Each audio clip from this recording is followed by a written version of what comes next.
آئیے زبان سے ہونے والے گناہوں میں جو سب سے سنگین جرم ہے، سب سے بڑا جرم ایک طرح سے ہم کہہ سکتے ہیں، سب سے خطرناک ہے، ایمانیت کے معاملے میں نہیں دیکھ رہے ہم کہ جیسا نفاق اختیار کر لے، کفر اختیار کر لے، یہ معاملات کے معاملے میں دیکھ رہے ہیں ہم۔ تو بہرحال اس کے اندر ہے جھوٹ بولنا ہے ادھر کی، اس زبان کا سب سے سنگین جرم ہے، سب سے بڑا جرم ہے، سب سے خطرناک جرم ہے یاد رکھیے، جھوٹ بولنا۔ چونکہ جھوٹ کیا کرتی ہے، تھوڑا تھوڑا جمع ہوتے رہتا ہے اور انسان کا شمار پھر جھوٹوں میں لکھ دیا جاتا ہے۔ حدیث کے اندر مفہوم یہ ہے کہ انسان جھوٹ بولتا ہے، جھوٹ بولتا ہے، جھوٹ بولتا ہے، حتیٰ کہ اس کا نام جھوٹوں میں لکھ دیا جاتا ہے، مطلب ہمیشہ کے لیے جھوٹا ہو جاتا ہے۔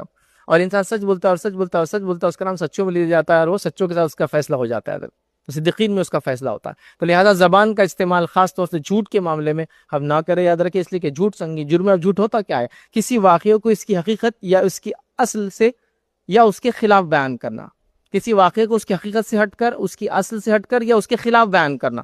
جیسا ایک مرد آیا تو میں کہوں ایک عورت آئی، بالکل خلاف بات کی، میں نے اپوزٹ بات کر دی۔ اس نے کہا، میں کہہ رہا ہوں اس نے نہیں کہا، بالکل اپوزٹ بات کر دی، یا ہٹ کر بیان کرنا، یہ جھوٹ ہو جاتا ہے یاد رکھیے۔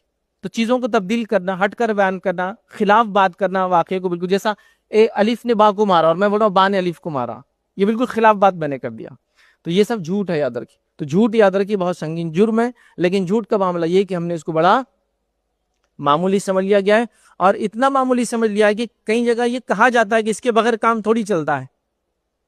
جیسے مثال کے طور پر جھوٹ کئی جگہ بولا جاتا ہے کہ ایک آدمی تجارت میں جھوٹ بول رہا ہے، اب کوئی کہے کہ تجارت میں کیوں جھوٹ بول رہے ہو، اپنی کمائی کو کیوں خراب کر رہے ہوتا ہے، دوسرا آدمی کیا جواب دیتا ہے، اس کے بغیر کون سا بزنس چلتا ہے، اس کے بغیر میں تجارت کیسے کر پاؤں گا، اس کے بغیر مال بکیں گے کیسا میرا، اس کے بغیر میرے حالات آگے کیسے بڑھیں گے۔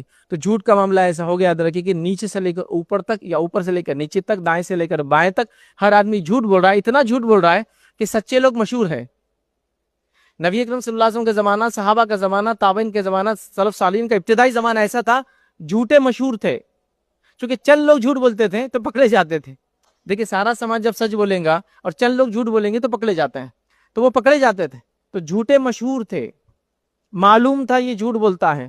اسی لیے آپ دیکھتے ہیں جب حدیثوں کی روایت کے بارے میں بات آتی ہے تو محدثین نے لوگوں کی زندگیاں کھنگالی اور اس کو لکھا، پھر کم و بیش 65,000 سے زیادہ لوگوں کی زندگی وہ کھنگال کے اس کو لکھ دیا گیا ایک ساتھ کہ انہوں نے کیا تھے، کیسے تھے زندگی میں، ایک بار بھی جھوٹ بولا تو لکھا ہوا ہے۔ تو کیسے پتا چلا یہ کہ پوری زندگی کسی کے پیچھے لگے رہیں گے؟ یہ تو آج کے ٹیکنالوجی میں ممکن نہیں ہے۔